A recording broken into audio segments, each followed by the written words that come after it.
Hello everyone, MFPallytime here. Welcome back to Heroes of the Storm. The throat is feeling much better today. We're moving in the right direction, but the voice is still kind of scratchy. Doesn't hurt at all though.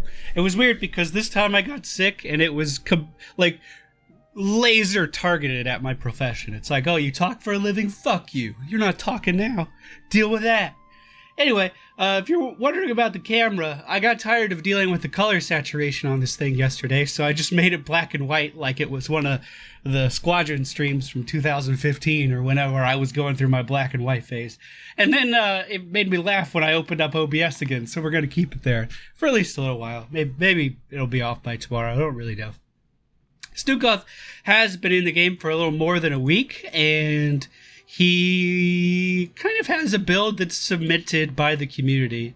I wouldn't say it's my favorite build by any means, but it's definitely the one that the community has latched onto.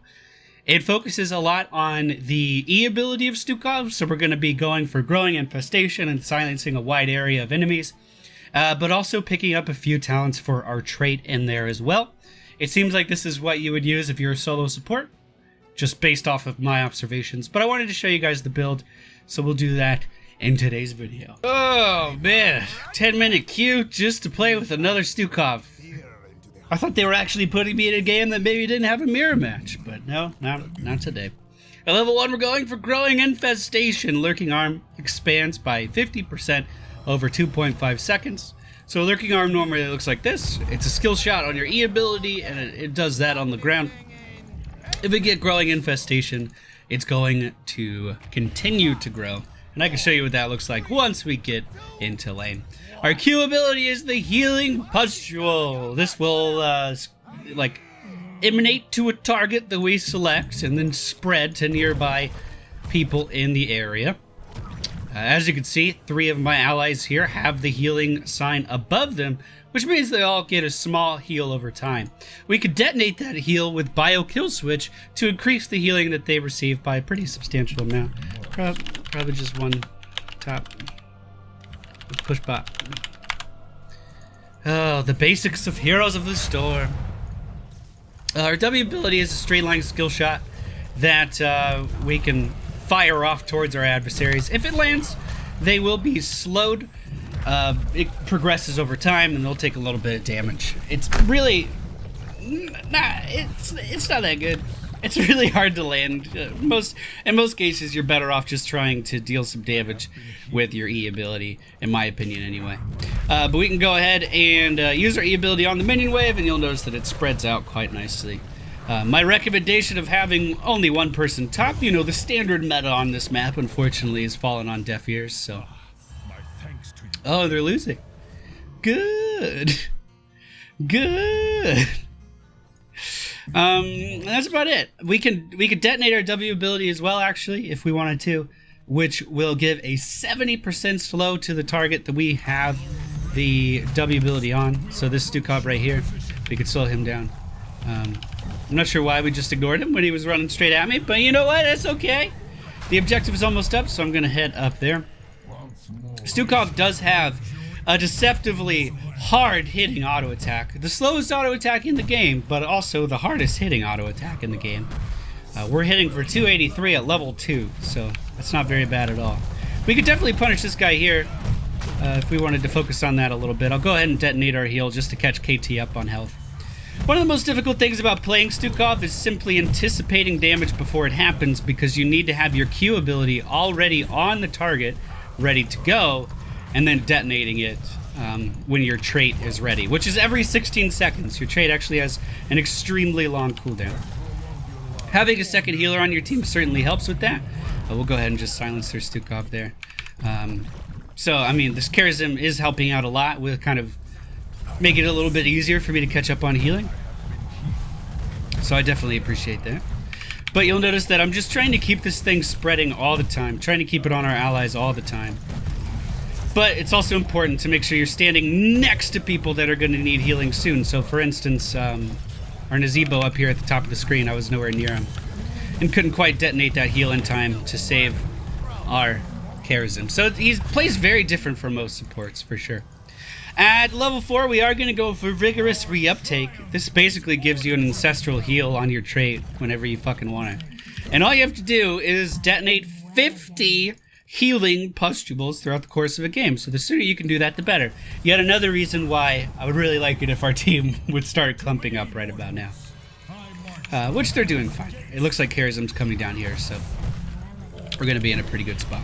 I'm just going to go ahead and put my silence down right here, make it a little bit harder for them to fight back versus the Immortal as we are pushing this down. Cancel it just to spread my healing pathogen around to everybody again. Maybe we could deal some damage to this Li Ming. We hit her with our W. Let's go ahead and silence their Stukov here, maybe. Actually, I missed. One of the things about this character is you'll notice that he stands still a lot. There's a lot of times where you need to cancel your abilities early just because, well, you're putting yourself in harm's way by sitting there and just channeling the silence over and over. Which is why I'm trying to reposition to avoid some of the Li Ming damage and some of the Tyrande damage. This push seems to be going fairly well, though. We'll just get this healing pathogen spreading one more time. Looks pretty good. And I'll go ahead and detonate that just for quest completion. And put this down right here. Look at that silence time. Look at it. Alright, so that was a pretty good objective. Sylvanas on this map turns out is pretty strong. And you'll notice that me personally, I'm not prioritizing our W ability at all. If I can hit someone with a W ability, fantastic. I'm not worried about detonating that W ability at all, at least at this point in the game. Now we're going to go for within my range at level 7. And this is going to increase the range at which we can silence enemy heroes. Just makes it so we can cast that a little bit further. Yeah, it's not the real one. The real one's like up there. Which is good for maps where you're rotating a lot. Obviously, we're not going to be doing that a ton here. But it does allow us to just be a little bit safer, stand a little bit further back, but still silence our enemies whenever we need to. And I should be prioritizing the silence a little bit more, especially on top of their Stukov or their Tyrande. You know, maybe even on top of their Li Ming. Cutting off her damage is going to be pretty valuable. Anyway, let's get our heal spreading once more. Go ahead and detonate that, get everyone back up to full health. And we're already about halfway done with our level 4 talent at level 8. So expecting to get this done at about level 12. Maybe somewhere in that neighborhood. You can only detonate so many... Oh, HotS logs in your fucking audio goddamn ads, Ben! What the fuck? Hate you. I hate you, Ben. I mean, I like you, Ben, but I hate some of your business decisions. Anyway, we are gonna get this camp really... Oh, it's still... That bug's still in the game. So if you fucking double tap your E ability, it'll cancel your fucking silence. You need to have very, very intentional key presses on that. Looks like we're going on the offensive yet again. Azebo hasn't quite joined us yet. Hopefully he'll be doing that soon. And we'll just go ahead and try to make the life of that Li Ming a little bit more difficult. As the enemy team is coming in, we're going to start to spread our heal around to our team. And I'll go ahead and detonate that just for some quest completion's sake. We are quite ahead on the race here. But,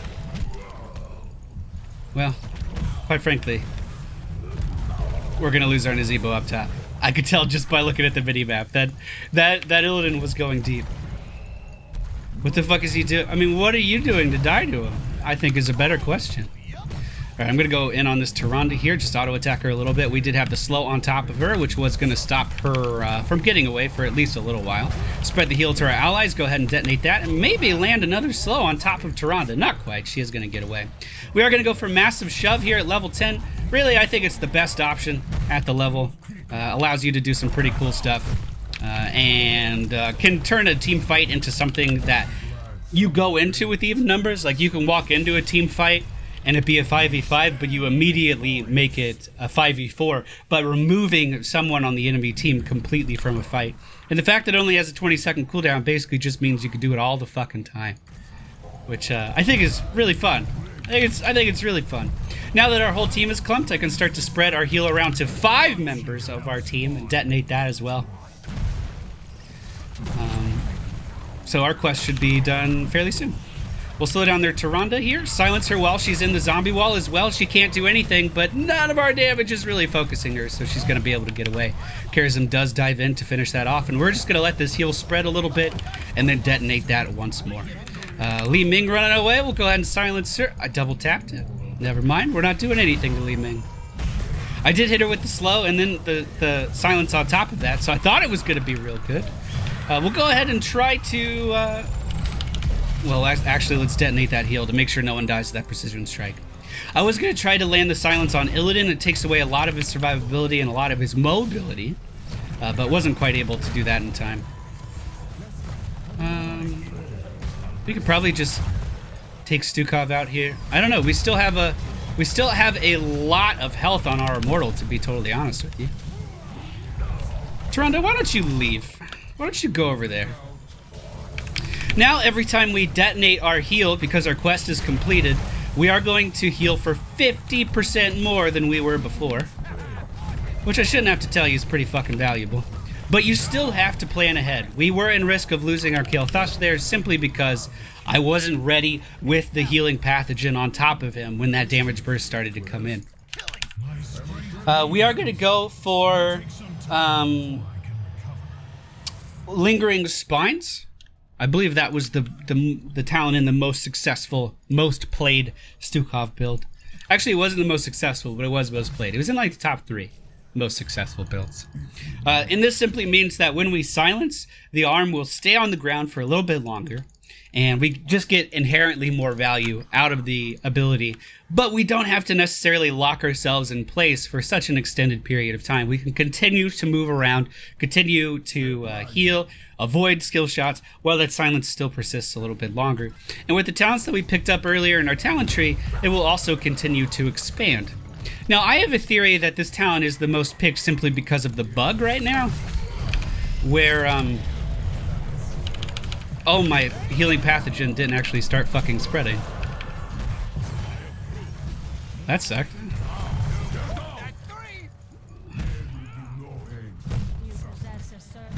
I'm gonna have to watch that again. I actually have no idea what happened there. I know I was silenced, but I thought the pathogen was spreading. Then I looked back and healing pathogens on cooldown, but no one actually had a heal. I don't know. Something weird. There was a weird interaction there.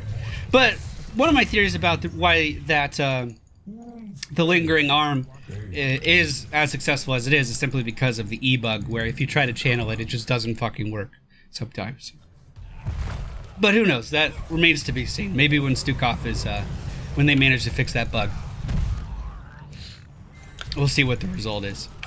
Alright, let's go ahead and start this spreading. We know Nova's in the area, and we want to try to contend with that damage if she does open up on us. But it looks like we're going to be okay. And let's get another Q spreading. I'm just going to try to do this on cooldown. So, like, prime our team for healing is essentially what we're doing. Charism is helping out with his W. Again, I really do like having double supports with Stukov. It feels like you can live through just about anything. Alright, so... we do manage to heal up our KT there. I used my ult on accident, just sheer panic, I'm not gonna lie. It was 100% just fucking panic. But looks like we're gonna be okay. Looks like we lived through their burst damage. And we can continue DPSing now. I'll just throw a silence over here. We lost our Sylvanas, who just kind of ran off by herself for reasons that I don't fucking know. I could have detonated that heal a little bit earlier, but I didn't quite do it in time. Unfortunately, we're losing a lot of our heroes right now. Yeah. I think I'm just gonna full-on disengage here, team. Maybe try to meet up with our gazebo down here. Who might be dead? He's okay. I know I pushed Tyrande closer to him. I just want to, like, I'm aware of that, but I also wanted to try to deal some damage to her as well. Go ahead and detonate that pustule that's on top of their Illidan. Take him down. Get a heal out on our Charism as well. It looks like he's pretty out of mana, so he's not going to be able to chase us too much further. Luckily for us, our Immortal is really, really strong, pushing the bottom lane right now, so we're kind of free to do whatever we feel like. This is one of the most one-sided games I've played in a really fucking long time. A really long time. We have catapults on the core in this lane. I'll just try to clear the lane really quick and see what kind of damage we can do. The Immortal is moving in now as well. At level 16, I am going to go for Pox Popiel? Is that what it was? Makes it so I could detonate our Q without losing the heal over time effect, which is really nice, actually. And that's the game, I guess. Always bet on blue. It's pretty one-sided. Every now and then I get accused of cherry-picking my matches. Nope. Not doing that. Don't really want to talk all day with a voice that sounds like I'm going through puberty. So this is just one of those. So the talents we used today was the Growing Infestation, Vigorous Reuptake, Within My Reach, Massive Shove, Lingering Spines, Pox Popule. Populi? I don't know how to say that to you. And I would have personally gone for Push Comes to Shove at level 20, which, I mean, all of his talents at level 20 are really shit. They're all real bad, but this one's a little bit better. That is the most played build for Stukov. The most people in the community are latching onto that, so if you want to try Stukov, then that is a pretty good place to start. Felt fine in that match. I had a few blunders here and there, but that was just because I haven't played the character a lot, not very comfortable with it. But I do enjoy Stukov a lot. I think he's real fun. Well, that's it for me today, guys. Hope you enjoyed. We'll be back tomorrow with some more Heroes of the Storm, and if I continue to get better, maybe we'll have my voice back by tomorrow. That'll be great.